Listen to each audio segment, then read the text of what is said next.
ईसा के जन्म के 327 साल पहले मगध साम्राज्य पर नंद वंश के राजा धनानंद का शासन हुआ करता था। उत्तर में हिमालय से लेकर दक्षिण में गोदावरी तथा पश्चिम में सिंधु से लेकर पूर्व के इतने विशाल मगध साम्राज्य का अधिपति सम्राट धनानंद एक लालची राजा था। धन पर आनंदित होने वाले धनानंद ने अपनी प्रजा पर तरह तरह के कर लगा रखे थे। कहा जाता है कि धनानंद ने इसी धन से 99 करोड़ स्वर्ण मुद्राओं का विशाल भंडार भर लिया था। वह छोटी छोटी वस्तुओं पर बड़े बड़े कर लगाकर जनता से बलपूर्वक धन वसूल करता। परिणाम स्वरूप जनता नंदों के शासन के खिलाफ हो गई। चारों तरफ वही और गुस्से का वातावरण बन गया। आर्यव्रत के इस महाजनपद राज्य की सीमाओं पर इस समय यूनानी यवन सैनिक तलवारें लिए खड़े थे, पर सत्ता के मद में चूर धनानंद को इससे तनिक भी फर्क नहीं पड़ रहा था। इसी महाजनपद मगध राज्य सीमावर्ती नगर में एक साधारण ब्राह्मण आचार्य चाणक्य रहते थे। चाणक्य को हर वक्त अपने देश की चिंता सताती रहती। चाणक्य के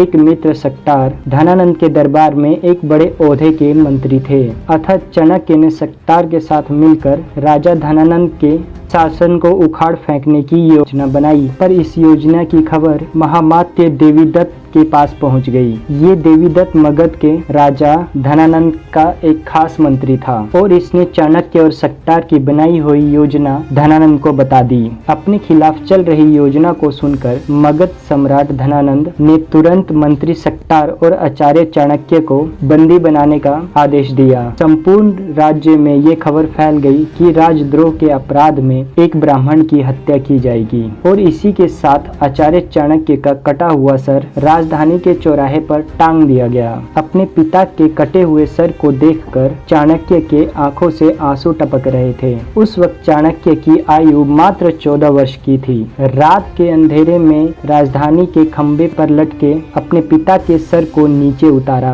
और एक कपड़े में लपेटा। पुत्र चाणक्य ने अकेले अपने पिता का दाह संस्कार किया। तब कौटिल्य ने गंगा का जल हाथ में लेकर शपथ ली कि हे माँ गंगे, जब तक हत्यारे धनानंद से अपने पिता का हत्या प्रतिशोध नहीं लूंगा, तब तक पकाई हुई कोई भी वस्तु नहीं खाऊंगा।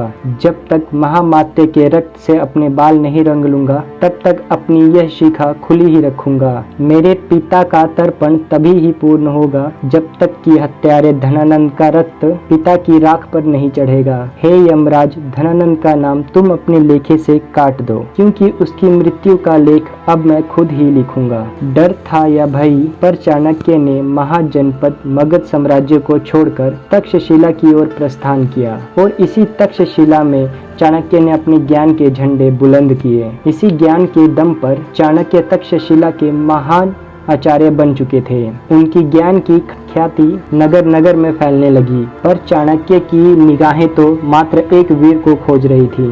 एक ऐसे वीर को जो कि मगध के साम्राज्य की नींव हिलाकर रख दे। एक ऐसा महावीर जो सम्राट धनानंद को मारकर मगध साम्राज्य का महाराजा बन सके और चाणक्य के सपने को हकीकत में बदल सके।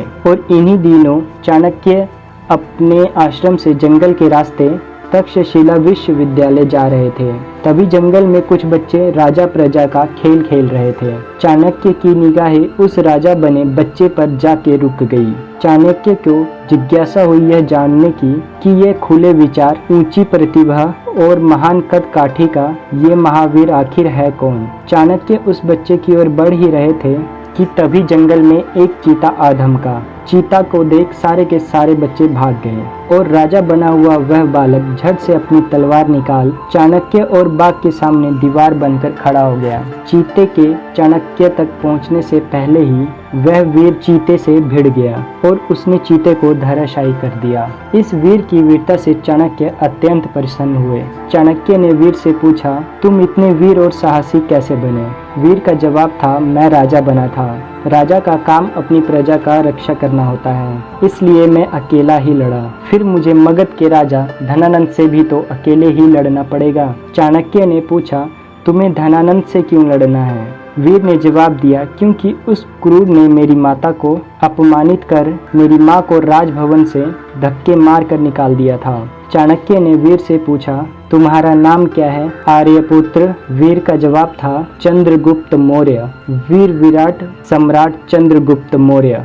इतने वीर बाहुबली देव पुरुष के इन वचनों को सुनकर चाणक्य भविष्य में झांकने लगे, जहां ये वीर मगध के महाराजा बने बैठे थे। चाणक्य ने वीर से पूछा, इतने महान वीर का गुरु कौन है? वीर का जवाब था, मेरा कोई गुरु नहीं है। तब चाणक्य ने वीर से कहा, मैं भी धनानंद से अपने पिता की मौत का बदला चाहता हूँ और तुम अपनी माता के अपमान का।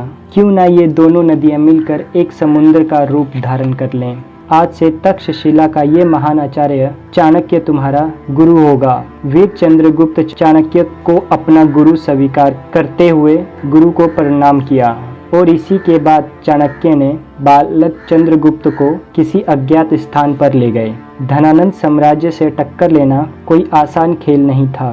देवगुप्त और कात्यायन जैसे कुटिल नीतिज्ञ उसके खास मंत्री थे और राजा धनानंद क्रूर जरूर था, लेकिन एक ताकतवर योद्धा था, जिसने सिकंदर जैसे योद्धा को भी व्यास सतलुज के मैदानों से वापस रवाना कर दिया था।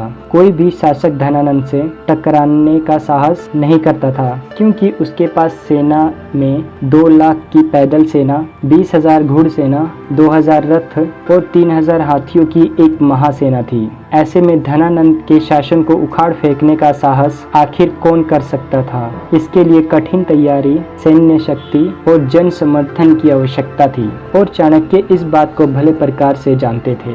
बालक चंद्रगुप्त को सबसे पहले शास्त्रों की शिक्षा दी गई, इसके बाद अस्त्र शस्त्र की शिक्षा दी गई और अंत में चंद्रगुप्त को राजनीति और गोपनीयता का पाठ पढ़ाया गया। बालक चंद्रगुप्त हर कड़ी परीक्षा में पास हुआ।